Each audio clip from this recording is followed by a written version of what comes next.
So one way you can get more of your students involved and give immediate feedback is with the question and answer feature in Google Slides. So I've created a sample Google Slide file, and this one just has one slide. It simply has questions and gives students directions for the Q&A.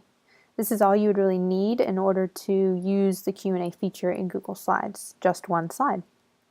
But you may also have a Google Slide presentation for your assignment for the day or for your instruction or whatever it may be, and use that as well. It'll work the same way regardless of how long your Google Slide file is.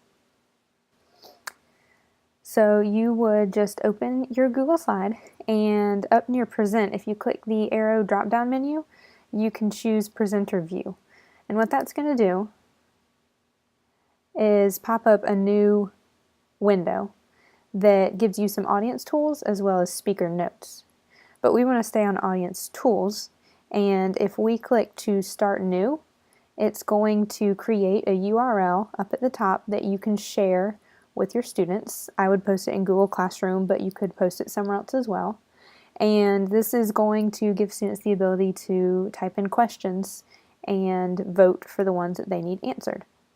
At the end of the lesson, you can always toggle this off to close the ability to post questions, answers, and likes.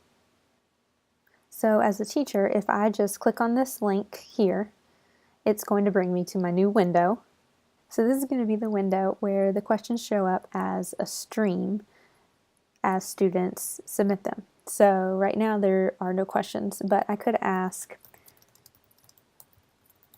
what is the symbolism of the eagle?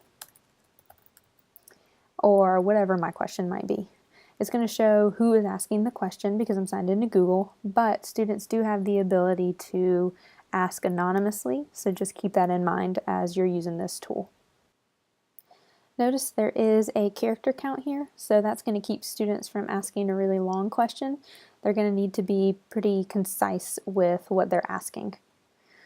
Once you have students who have started submitting their questions into the stream, you're going to see that each one has a thumbs up for an up vote and a thumbs down for a down vote. And what this is going to do is allow the class to interact with each other and move certain questions to the top of the stream. So for example, if several of my peers also had the same question about symbolism, they could give it a thumbs up, and as more questions populate the stream, this question would remain closer to the top.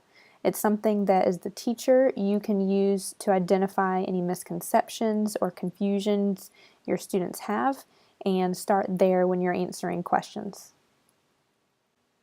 So back on presenter view, this is what is going to show up for the students. So like I said, what I would do if I had my students doing another activity is I would post this on the board at the front of the class. Students have the URL up here where they can access the questions and answers and vote for the questions they need answered, but that could also be posted somewhere else.